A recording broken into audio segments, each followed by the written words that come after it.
అంటే ఈ పశ్చిమాసియా పర్యటనలో ట్రంప్ చేస్తున్న ఈ పర్యటనలో ఒక వివాదం కూడా మీరు ఇంతకుముందు చెప్పినట్టుగా ఒకప్పటి అల్ ఖైదా తీవ్రవాది అల్సరా ఆయన ఇప్పుడు సిరియా అధ్యక్షుడిగా ఉన్నారు.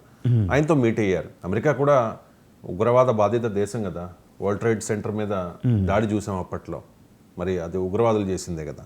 సో అంటే ట్రంప్ తన ప్రయోజనాల కోసం వ్యాపారం కోసం ఎంతవరకైనా దిగజారుతారా అనే పెద్ద చర్చ జరుగుతోంది. ఏంటి ట్రంప్ వ్యవహార శైలి? ఉగ్రవాదులను కలవడం, మాజీ ఉగ్రవాదులను కలవడం. అవును, నిన్న సిరియా ఇప్పుడు అధ్యక్షుడు ఒకప్పుడు అసాద్ గవర్నమెంట్ని పడగొట్టేసి ఒక HTS అని ఒక ఇస్లామిక్ తీవ్రవాది సంస్థ, ఒక రకంగా మొన్నటి వరకే తీవ్రవాద సంస్థ, ఇప్పుడంటే గవర్నమెంట్ వచ్చింది. దీనికి అధ్యక్షుడు ఆల్-సరా. ఒకప్పుడు ఆయన పేరు వేరు. ఆయన గత దశాబ్దం 15 సంవత్సరాలుగా ఆయన అల్ ఖైదా తీవ్రవాది.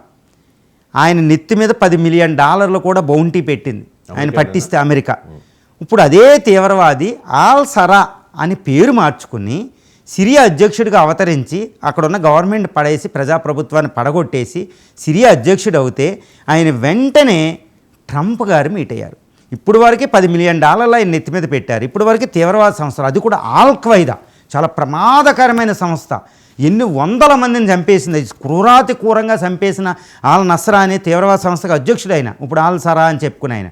అలాంటి ఉగ్రవాది, ఇప్పుడు వరకే ఉగ్రవాది, నిన్నటి వరకు సిరియా అధ్యక్షుడు అవగానే ఇంకా ఉగ్రవాదే కదా, ఎక్కడ మారిపోతాడు. కానీ ఆయన్ని నిన్న రియాద్లో ట్రంప్ US ప్రెసిడెంట్, ప్రపంచ పోలీస్ అయిన US ప్రెసిడెంట్ ట్రంప్ మీట్ అయ్యారు. మీట్ అయ్యి నువ్వు చాలా బాగుంటావు, గుడ్ గాయ్, అట్రాక్టివ్ గాయ్ అని పొగుడుతూనే, అబ్బా అద్భుతం చేసి నువ్వు చాలా మొండిగా చాలా బాగా నడుపుతున్నావు ప్రభుత్వాన్ని అని పొగుడుతున్నాడు ఆయన. అసలు ఆయన మీట్ అవ్వడం ఏంటి? అల్ ఖైదా తీవ్ర ప్రపంచం ఆశ్చర్యపోతుందండి.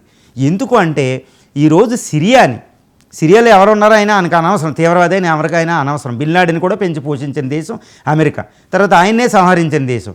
ఇప్పుడు ఈ సిరియా అవసరం అన్నమాట. ఎందుకు? ఈ సిరియా ఒకప్పుడు అంతకుముందున్న ప్రెసిడెంటు ఇరాన్కి సపోర్ట్, ఇరాన్ అలయ్ అనమాట. ఈ ప్రభుత్వం రాగానే, ఈ తీవ్రవాద HTS ప్రభుత్వం రాగానే, ఇప్పుడు ఆల్-సరా నేతృత్వంలో రాగానే ఇరాన్ నుంచి దూరం వెళ్ళిపోయింది, ఇజ్రాయెల్కి సపోర్ట్ చేస్తుంది. సో దీనివల్ల ఏంటంటే అమెరికాకి సపోర్ట్ చేస్తుంది. ఇరాన్ నుంచి ఒక కుడి భుజం లాంటి సిరియాని దూరం చేయడం నెపం అనమాట. అందుకే ఆల్-సరాతో మీట్ అయ్యి ఆయనతో దౌత్యం పెట్టుకుని వెంటనే సిరియా మీద ఆంక్షలన్నీ తీసేశాడు. ఓకే, రియాదు, ఖతారు వీళ్ళందరితో సంబంధాలు పెడుతున్నాడు, ఇజ్రాయెల్తో సంబంధాలు పెడుతున్నారు. అంటే ఇరాన్ను బలహీనం చేయడం. అంటే తన అవసరం కోసం వచ్చిన వాళ్ళని ఎప్పుడైనా చేరి తీసుకుంటారు తీవ్రవాదాన్ని, బిన్ లాడెన్ అంటూ అయినా చేరి తీసుకుంటుంది అమెరికా అనేది ఇక్కడ అనమాట. ఇది చాలా ప్రపంచం ఆశ్చర్యపోతుంది. ఇదేంటి ఎంత ఇలా దిగజారుతారా మీ స్వప్రయోజనాల కోసం తీవ్రవాదిని అధ్యక్షుడిని చేసి వాళ్ళ మీద శాంక్షన్లు తొలగిస్తారంటుంది. ఈ విషయంలో భారత్ కూడా గుణపాఠం ఉంది. చూడండి, పాకిస్తాన్ ఈ రోజు ఒక $100 బిలియన్ ట్రేడ్ ఏదైనా ఇచ్చేసింది అనుకోండి, పాకిస్తాన్ వైపు ట్రంప్ తిరిగిపోతారా అనేది కూడా ఒకటి ఉంది.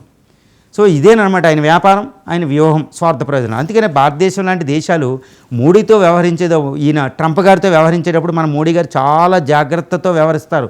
అసలు నమ్మి వ్యవహరించరు మోడీ గారు అనేదానికి, ఈ మోడీ మౌనం వెనకాల వ్యూహం ఉంది అనడానికి చెప్పడానికి ఇదే కారణం అండి.